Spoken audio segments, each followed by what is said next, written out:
Oggi vi parlo di bruxismo, un disturbo fortemente sottostimato che negli ultimi anni è aumentato notevolmente. Si tratta di un disturbo che riguarda il serramento e il digrignamento dei denti, che può affliggere sia adulti che bambini. Nei bambini ovviamente ha altre cause rispetto a quelle dell'adulto. Si distingue in bruxismo della veglia e in bruxismo della notte. Quello della notte dimostra dei cofattori che sono diversi da quello della veglia, che possono essere correlati a problematiche di salute o a certe terapie farmacologiche che vengono assunte dal paziente. Le cause, soprattutto nell'adulto, sono correlate a stati di stress, di tensione, soprattutto in questo periodo post-pandemia queste manifestazioni sono drasticamente aumentate, però possono avere delle correlazioni anche con problematiche di tipo sistemico, come le apnee notturne o terapie farmacologiche in atto, che danno la possibilità di un aumento di questi atti di digrignamento e serramento dei denti. L'usura dentale è una delle manifestazioni più comuni collegate al bruxismo e può portare anche a stati più gravi, tipo la frattura del dente o comunque a un'ipersensibilità, dovute al fatto che i denti tendono a consumarsi a causa dello sfregamento e del serramento.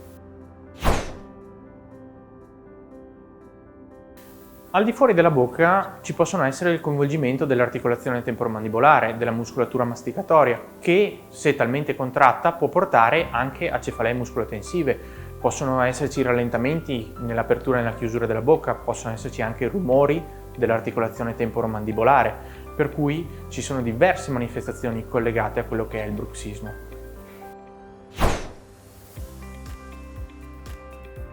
Il trattamento è personalizzato in base al paziente. Fondamentale è la gestione del dolore e la riduzione delle contratture muscolari e quindi del sovraccarico. Bisogna rendere però il paziente partecipe ed edotto sul fatto che ci sono dei movimenti involontari che lui sta facendo e che portano al sovraccarico dell'articolazione della dentatura. A questo scopo si fornisce un'app al paziente per monitorarsi e riuscire a limitare questi movimenti e quindi tutto il sovraccarico correlato all'articolazione. Nel caso in cui la terapia comportamentale non fosse sufficiente alla corretto inquadramento e gestione del paziente, allora a quel punto si valuterà il confezionamento di un bite, per cui una mascherina che va a coprire un'arcata dentaria ha lo scopo di ridurre il sovraccarico sulla muscolatura e sull'articolazione temporomandibolare. Se anche in questo caso non ottenessimo risultati, si possono valutare dei trattamenti mini-invasivi come i lavaggi con acido ialuronico dell'articolazione temporomandibolare, tutto quanto allo scopo di ridurre il sovraccarico e permettere il benessere del paziente.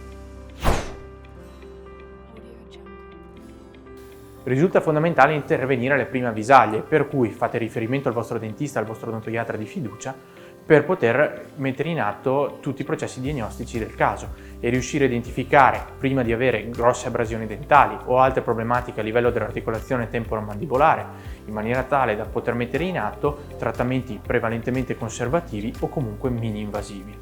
Presso l'odontoiatrica Dottor Rival sono io a gestire il corretto inquadramento diagnostico e l'identificazione del piano di cure corretto per il paziente affetto da bruxismo, in maniera tale da rispondere ad ogni suo dubbio e cercare di metterlo a suo agio già in una situazione abbastanza stressante.